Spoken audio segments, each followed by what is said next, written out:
Front desk clerk had kind eyes. That's what I remember most. She kept looking up at me with this apologetic expression, tapping at her keyboard like if she tried one more combination, one more search field, the reservation would somehow materialize out of thin air. It didn't. "I'm sorry," she said quietly. "I'm not showing anything under that name for tonight." I nodded. I didn't cry. I didn't make a scene. I just stood there with my rolling suitcase beside me, the handle still warm from my grip, and I thought, none of them looked surprised. My mother was standing 6 feet behind me. My brother-in-law was leaning against a pillar, scrolling his phone. My sister was examining her nails. Not one of them said, "Wait, there must be a mistake." Not one of them stepped forward. I think that's when I understood that this wasn't an oversight. Let me back up. My name is Autumn. I'm 32 years old.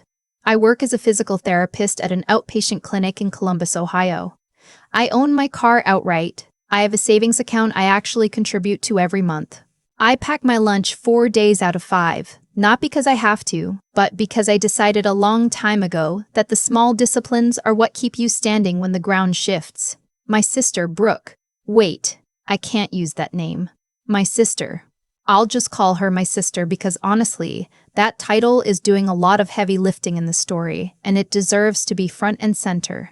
My sister is 36, married to a man I'll call my brother-in-law, and they have a 9-year-old daughter who is genuinely wonderful and completely innocent in everything that happened. They live in a 4-bedroom house in a suburb of Cincinnati that they could not afford without my uncle. My uncle, my mother's older brother, is one of those quietly successful people who never talks about money because he doesn't have to. He built a logistics company in his 40s, sold it in his late 50s, and now lives comfortably in Scottsdale. He's generous, not flashy generous. Steady generous. The kind of person who just handles things before you even know they needed handling. For years, he handled my sister's mortgage gap when they were underwater. He paid for my niece's private school tuition, $12,000 a year without being asked twice. He covered my mother's medical bills after her knee replacement because she had a high deductible plan and the out-of-pocket would have wiped her out. He did these things the way some people hold doors open. It was just who he was. And somewhere along the way, my mother and my sister stopped seeing it as generosity. They started seeing it as a budget line. I knew this because I watched it happen slowly over years. The way my sister would mention upcoming expenses in front of him with this particular tone, not quite asking but not quite not asking. The way my mother would sigh about her fixed income at family dinners and then glance toward him. He always responded. He always came through. And they always thanked him in that breezy way that people thank someone for doing something they fully expected. I never asked him for anything. I want to be clear about that. Not because I'm virtuous, but because it genuinely didn't occur to me to do so. I paid my own loans. I managed my own budget. When I was 26 and my transmission blew and I was completely broke, I picked up Saturday shifts at a nursing facility for 4 months until I dug out. I didn't call him. I just figured it out. I don't think he missed that. I think he noticed. The trip was my mother's idea. She wanted a family vacation. A long weekend at a resort in Gatlinburg, Tennessee. The kind of place with a pool on every level and a breakfast buffet, and those wooden rocking chairs lined up on a wide porch overlooking the mountains. She'd seen it on Instagram and sent us all a link in the family group chat with a row of heart-eye emojis. My uncle said he'd cover the rooms. My sister immediately started talking about which suite had the best mountain view. I said I could pay for my own if the price was reasonable, which I already knew it was because I'd looked it up. My uncle replied to me directly, outside the group chat, "Don't be ridiculous. I've got it. Just come." So I came. I drove down on a Thursday afternoon, 4.5 hours, alone, with a podcast playing and a coffee in the cuffer and genuinely no sense that anything was wrong. I was looking forward to it. I don't take a lot of trips. I worked 12 days straight before I left to make sure my caseload was covered. I had packed carefully. Good walking shoes, a book, my one nice swimsuit. I pulled into the resort parking structure and texted the family chat. Here, heading to the lobby. The lobby was beautiful. High ceilings, exposed timber beams, a stone fireplace that was lit even though it was May. It smelled like cedar and something faintly vanilla. Families milled around with luggage carts. A kid ran past me laughing. I felt myself unwind a little, the way you do when a place is genuinely nice and you've been working too hard. I found my mother and sister near the check-in line. My brother-in-law had already taken their bags up. My niece ran to hug me and I held her for a moment longer than I probably needed to. "We already checked in," my mother said. "Go ahead and get your key." I stepped up to the desk. The clerk was warm, efficient, asked my name. Typed again. Frowned slightly, which is a very specific frown that I now know means there's a problem. "I'm not showing a reservation under that name," she said. I gave her my uncle's name in case it was booked under his. She checked. She checked again. Nothing. I turned around. My mother was looking at something on her phone. My sister was watching me with an expression I can only describe as deliberately neutral, the kind of neutral that takes effort to construct. "There's nothing under my name," I said, "or under Uncle Patrick's." My mother looked up. "Oh," she said. "I may have forgotten to tell him you were coming." I stared at her. "You may have forgotten." "I assumed you were making your own arrangements," she said, which was such a spectacular lie, delivered so cleanly that I almost admired it. "You always do your own thing." And then my sister said it. She didn't lower her voice. The clerk was right there. 2 other families were nearby. She said it clearly, in the tone people use when they think they're being funny, but they're actually just being cruel. Honestly. A woman who can't even make it to her sister's birthday dinner last year because she was too tired from work doesn't exactly deserve the VIP treatment. She put air quotes around "too tired from work." She smiled at my mother when she said it, like they were sharing a private joke that I was supposed to feel excluded from. I had missed her birthday dinner because I had been at the hospital with a patient who had a post-surgical complication, and I stayed until I knew he was stable. I had sent her flowers and a gift card and a voice memo apologizing. She had replied with a thumbs up, that it had apparently been held in a vault for 14 months. The clerk had stopped typing. She was looking at the countertop. I took a breath. It went in very slowly. I let it out the same way. "Okay," I said. I stepped away from the counter. I sat down on a bench near the entrance with my suitcase and my bag and my carefully packed good walking shoes, and I thought about what I wanted to do. I could go to the counter and book my own room. I checked. They had availability and the rate was $340 a night for a standard room. I had it. That wasn't the issue. The issue was that I was sitting in a mountain resort lobby while my family stood 20 feet away and not one person had said, "I'm sorry, we'll fix this." My mother was back on her phone. My sister had moved toward the elevator. My brother-in-law had never come back down. I thought about the flowers I'd sent, the voice memo, the thumbs up. I thought about a woman who had apparently told my uncle that her daughter wasn't coming on this trip, or simply hadn't mentioned me at all, and then had the presence of mind to tell me with total confidence, in a hotel lobby, in front of a stranger, that this was somehow my own fault for doing my own thing. I picked up my phone and called my uncle. He didn't answer. I texted him, "Hey, just checking. Did you know I was coming this weekend?" Then I sat there watching people with their luggage carts and their easy resort weekend energy, and I made a decision. I wasn't going to perform gratitude for a trip I hadn't actually been included in. I wasn't going to book myself a room and pretend everything was fine and eat breakfast next to a woman who had just publicly dismissed me to a hotel clerk. I wasn't going to chase anything or anyone in that lobby. I stood up. I put my bag on my shoulder. My mother noticed. "What are you doing?" "Going home," I said. "Autumn, don't be dramatic." "I'm not dramatic," I said. "I'm just not staying somewhere I wasn't booked." My sister came back toward us then. She must have heard the shift in tone. "Oh, come on," she said. "You can probably get a room. Don't make this into a whole thing." "You just said I didn't deserve the VIP treatment," I said, in front of the desk clerk, "so I'm going to trust your assessment and head out." She opened her mouth, closed it. I hugged my niece, who was watching all of this with big, confused eyes. I told her I loved her and that we'd do something fun soon, just the 2 of us. She hugged me back hard. Then I went outside, sat on a bench in the mountain air, booked a return ride, and waited. The drive was going to be over an hour to the nearest city and then another arrangement from there, so I had time. I sat on that bench and looked at the tree line and tried to locate some feeling inside me that wasn't just tired. I found something close to clarity. Not peace exactly, but that sensation of a decision settling. The way things get quieter after you've stopped arguing with yourself. My phone buzzed. My uncle. Just saw your text. What do you mean? Of course you were supposed to be there.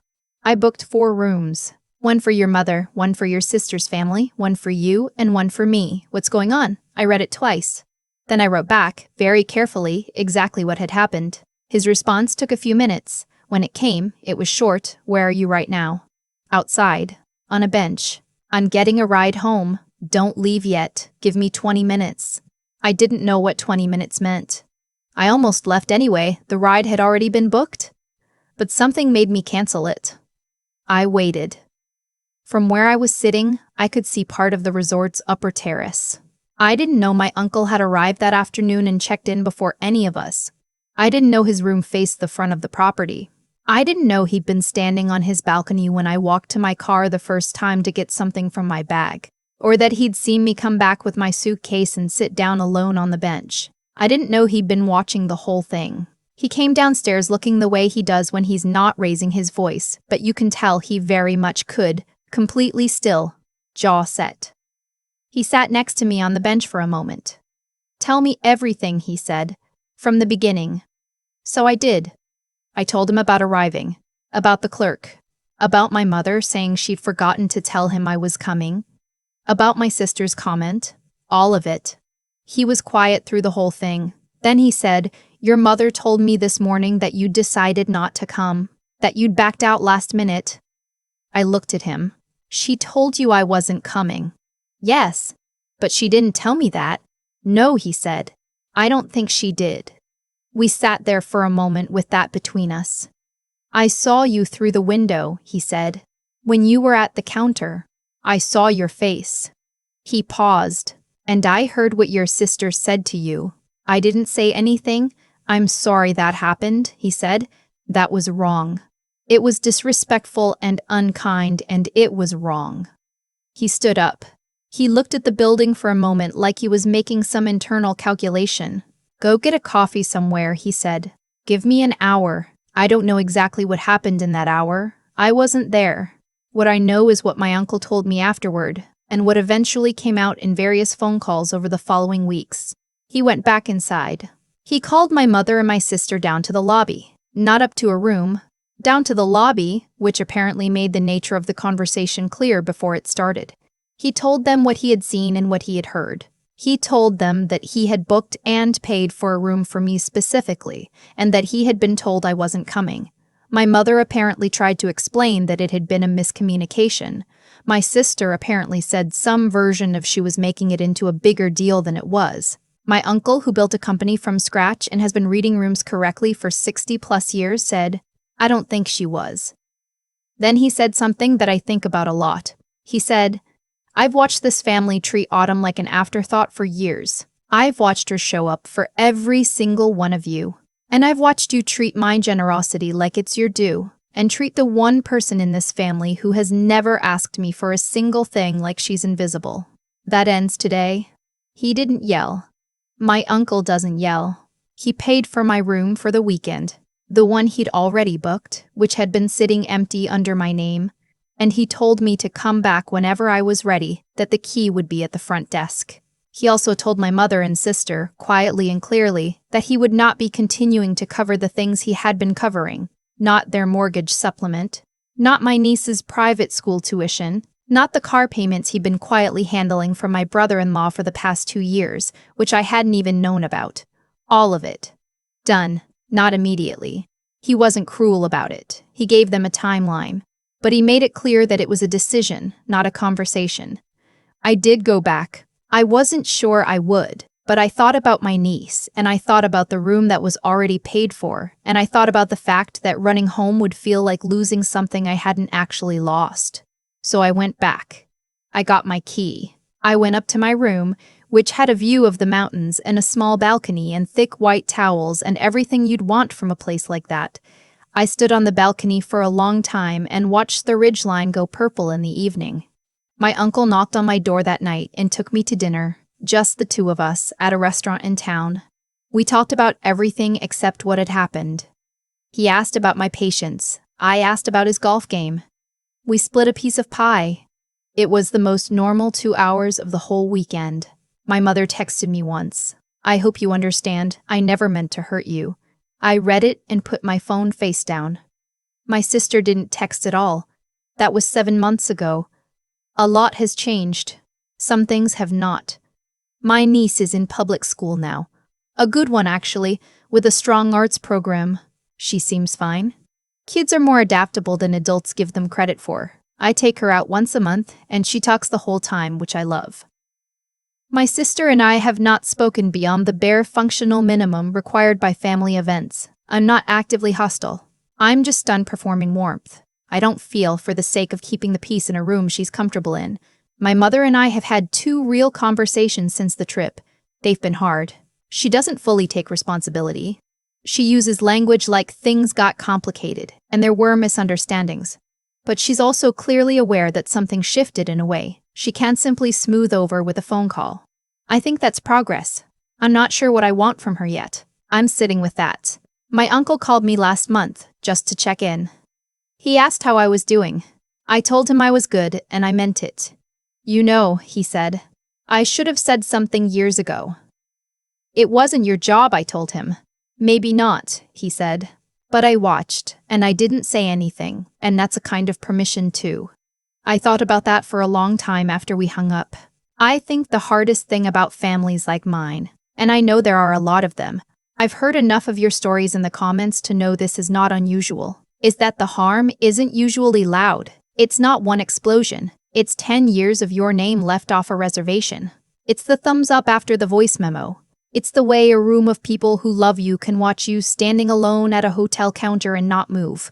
You start to wonder if you're reading it wrong, if you're too sensitive, if this is just how families work, and you're the one with the unrealistic expectations.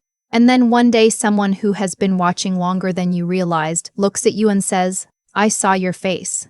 That was wrong. Sometimes that's all it takes to stop second-guessing yourself. I want to say something directly before I go. If you're the one in your family who handles your own life, who pays your bills, who figures it out, who doesn't call and ask to be rescued, I see you. The self-reliance that everyone else reads as she doesn't need anything often just means you've learned not to ask.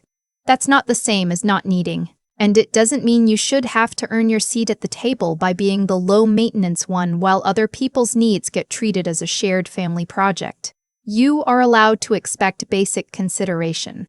You are allowed to be included. You are allowed to leave a lobby where you are not wanted and also to come back to a room that was always yours.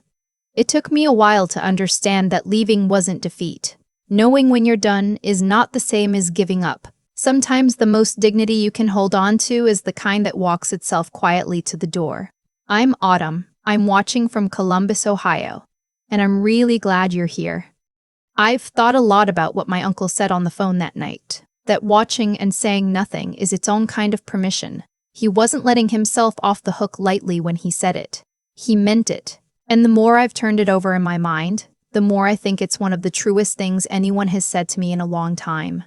There's a version of this story where I'm the problem, where I should have spoken up sooner, pushed back harder, demanded to be treated differently years before a hotel lobby in Tennessee forced the issue. I used to tell myself that version sometimes, late at night, when I was running the numbers on some bill I'd handled alone, or eating dinner by myself after a 12-hour shift. Maybe I made it too easy for them. Maybe I trained them to leave me out by never making a fuss about it. But I've come to believe that's the wrong way to read it. The choices my mother and my sister made were their choices. They had the same information I did. They knew who was paying for that trip. They knew I had driven 4.5 hours. They chose in that moment, and in every quiet moment leading up to it, to treat my absence as convenient rather than as a loss. That's not on me. That's on them. What I keep coming back to is something simpler. Every action has a consequence, not as punishment from some outside force, but as a natural result of what you actually do. My sister spent years treating my time and my feelings like minor inconveniences. My mother spent years telling herself that because I was capable, I didn't need to be included. And my uncle spent years funding a lifestyle for people who had decided, somewhere along the way, that his generosity was their right, and that the one person in the family who asked for nothing could be safely ignored. None of that was sustainable. It just needed one moment of visibility to collapse. That moment was a hotel clerk looking at her screen and saying, "I'm not showing anything under that name." I think about resilience differently now than I did before all of this. I used to think it meant getting through hard things quietly and not making it anyone else's problem. And there's something real in that. I'm not against self-reliance. Obviously, I've built my entire adult life on it. But real resilience isn't just endurance. It's also knowing what you won't absorb anymore. It's standing at a counter where you were erased and deciding not to fill in the gap yourself. It's the dignity of walking out without slamming a door. Intelligence, I think, is learning to read the room accurately, even when it's uncomfortable, not explaining away what you actually saw, not softening the evidence to protect people who aren't protecting you. My uncle had that intelligence. He looked at me sitting on that bench alone, and he didn't pretend it was fine. He said, "I saw your face." That was wrong. 4 words that cost him nothing but meant everything. And the ethical part. The part about how to actually be a person in the world. I think it comes down to this. The way you treat someone who cannot immediately benefit you is who you actually are, not who you think you are, not who you are on your good days, who you are in a hotel lobby when you think no one important is watching. My mother and my sister thought no one important was watching. They were wrong about that. But more than that, they were wrong about what mattered. The person worth impressing wasn't on the balcony. It was the woman standing alone at the counter with her suitcase and her good walking shoes, who had driven 4.5 hours to be there, and who deserved a room that had been booked in her name. That person was worth showing up for. I know that now. I hope they learn it too.